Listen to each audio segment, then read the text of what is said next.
কাকু, তুমি আমাকে পচা মাছ কেন দিয়েছো? পচা মাছ দেখে যে মা আমাকে খুব করে মেরেছে। দাও, আমাকে ভালো মাছ দাও, নয়তো মাছের টাকা ফেরত দাও।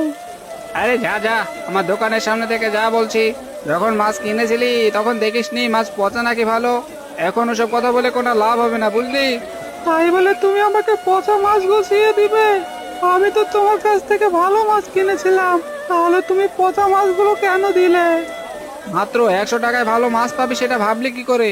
জানিস না ভালো মাছ 500 টাকা করে কিলো? ওসব কথা আমি জানি না কাকু, দয়া করে আমাকে ভালো মাছ দাও, নয়তো মা যে আমাকে খুব করে বকবে।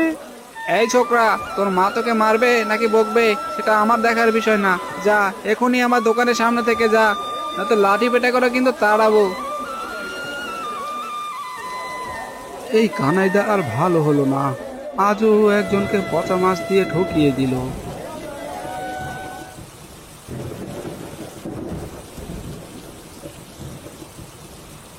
যাক বাবা, বর্ষা জল জমিতে ঢোকার আগেই বেশ কিছু ধান কেটে এনেছি। এবার খাওয়াটা খেয়ে আবার বাকিগুলো ধান কাটতে চলে যাব। বলা তো যায় না বর্ষার জল আবার কখন জমিতে ঢুকে যায়। কি গো গিন্নি, তোমার রান্না বান্না হয়েছে? হলে দাও, দুটো খেয়ে জলদি জমিতে কাজে যাই। ওইদিকে যে বর্ষার জল হুর হুর করে এই বৃষ্টির কারণে বেড়েই চলছে।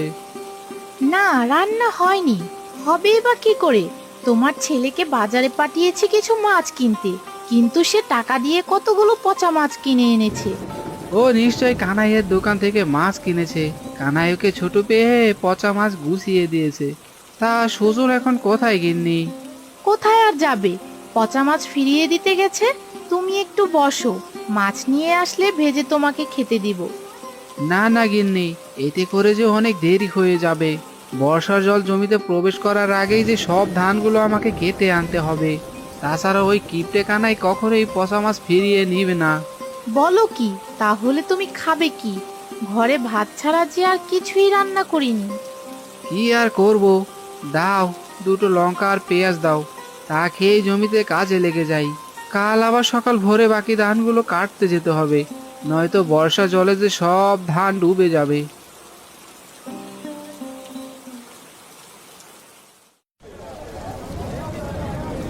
আগে মোরল মশাই যে, আসুন আসুন, বলুন আপনাকে কি মাছ দেব?